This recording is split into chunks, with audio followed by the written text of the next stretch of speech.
Hello everyone, this is Amirtha, Faculty of Social Work Department, with you to help you understand about urban and urban community.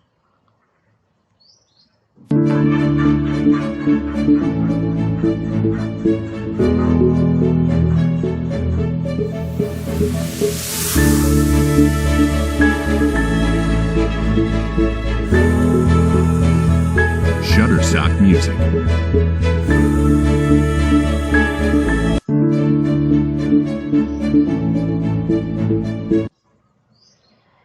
So dear learners, this will be the scheme for today's presentation. So initially we will try to understand what is urban, the features of towns and cities in India, what does an urban community mean, the characteristics of an urban community, and finally, the connections between the rural and urban areas.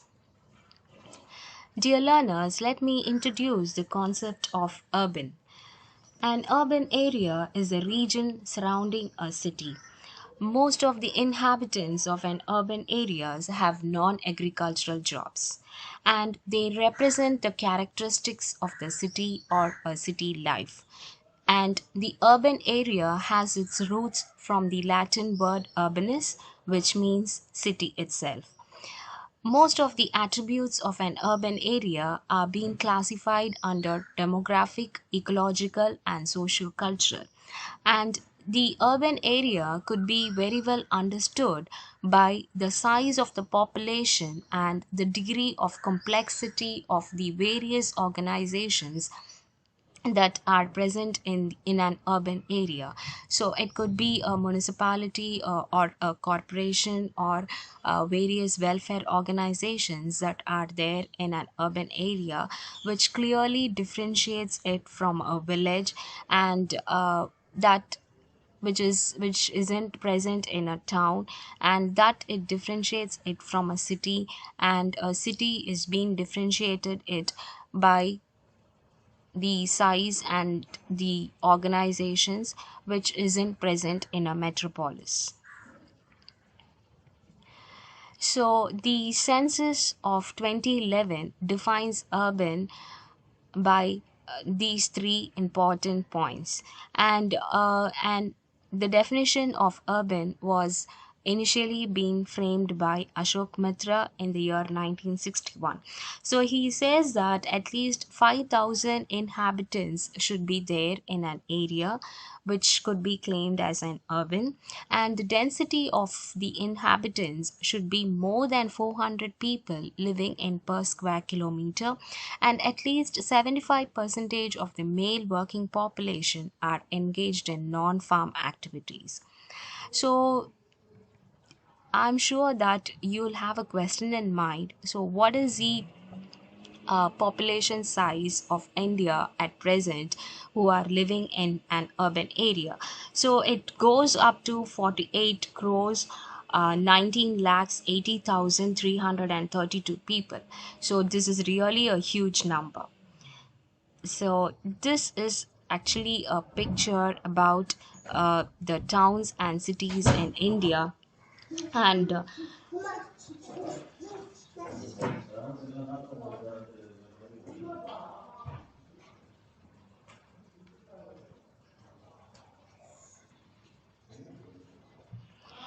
so, depending upon the services available, size, and functions rendered, urban areas are assigned as towns, cities, conurbation, and metropolis.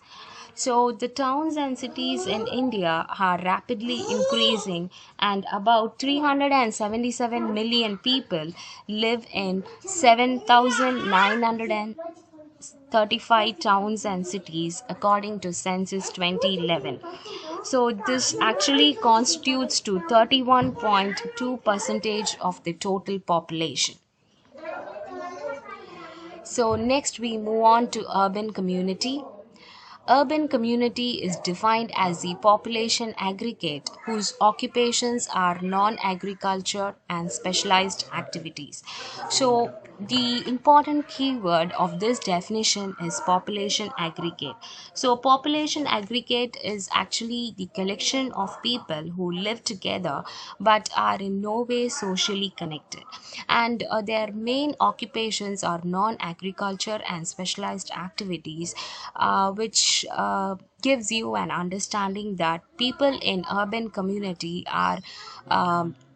They take up occupation which is not related to agriculture. So it could be a construction sector, or they could work in a manufacturing sector, or they could be a part of a communication industry, or a transport industry. So the urban community are being understood by their occupation and the kind of specialized activities in which they are involved in. And there are other various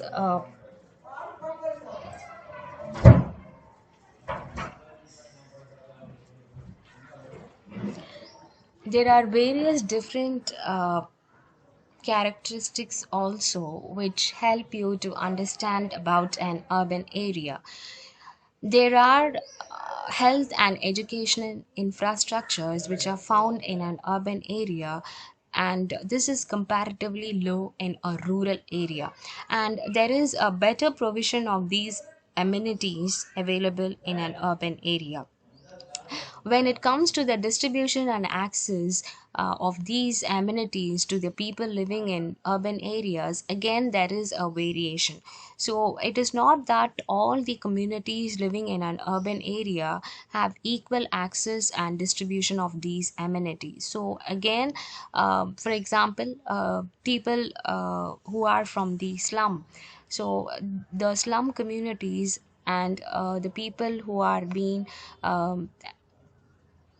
no least advantaged, they could be parentless children or widow, and they are being denied of distribution and access, or they are not no the access to these amenities aren't equal to these disadvantaged sections.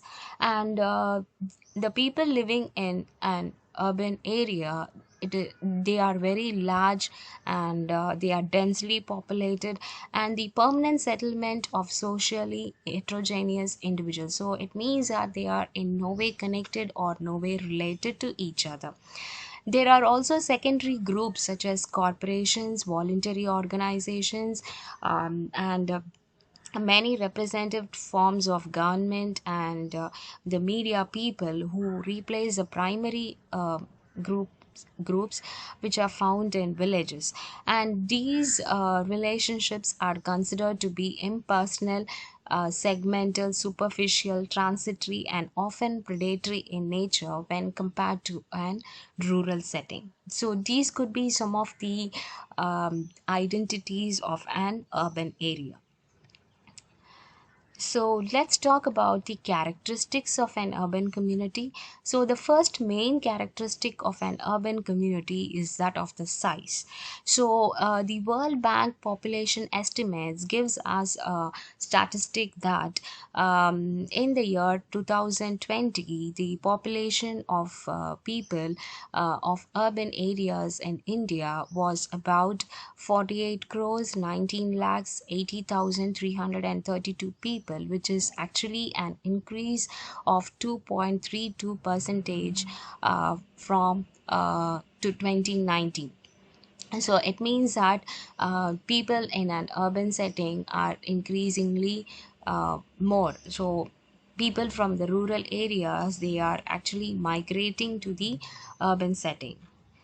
So, the next important characteristic of an urban community is that they are densely populated. So, when compared to the rural communities, the density of population is more, and the urbanity and density are positively correlated. So, one important feature of an urban area is that these people no are hugely populated, and there is a lack of space for them, and this actually makes them to be densely populated.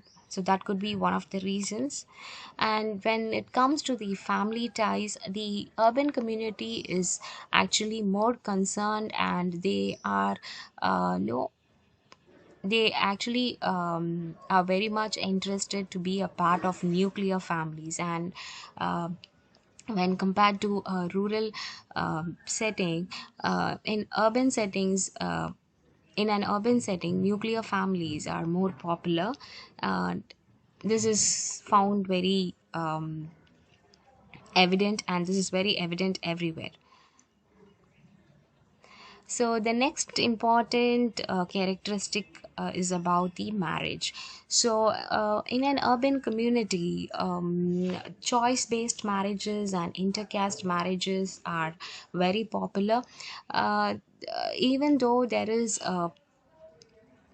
people pay importance to their culture and to their rituals, there is not that much no stringent behavior it seen when it comes to marriage. So the sons and daughters are given freedom to choose their life partners, which is very much common in an urban setting.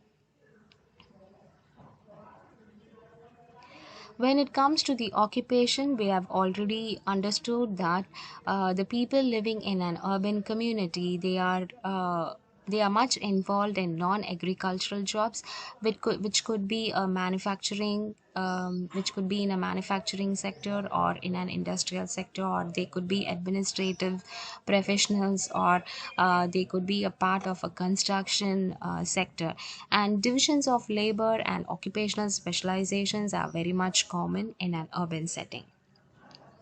When it comes to the class extremes, so we do not find a kind of discrimination, or a discrimination based upon the caste. So here, instead of caste, the class plays a vital role.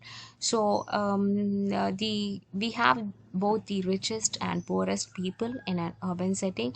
And in a city, the in cities, the slums of the people exist, okay, whereas you could also find rich people in one side and the poor people on the other side.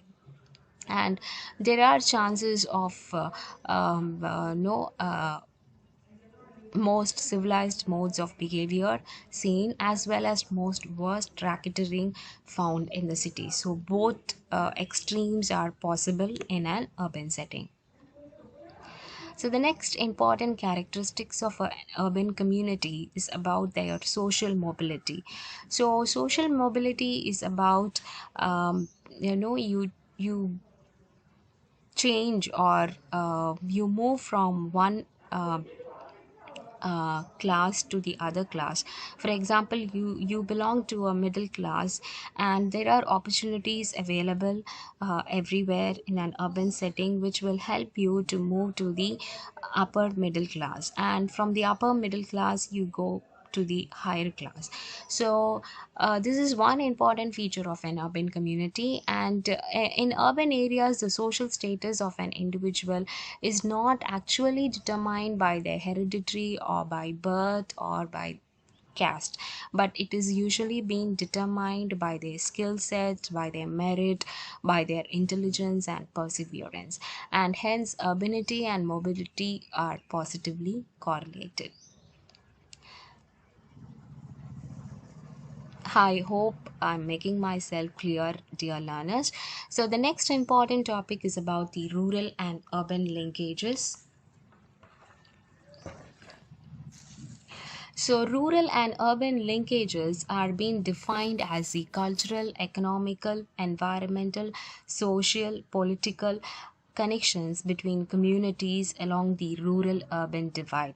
So, rural and urban connections could be understood by these six following types. So, the first important linkages is about their physical linkages. So, with that of the road networks, railway networks, river and water transport networks, the physical linkages are being built between a rural and an urban area.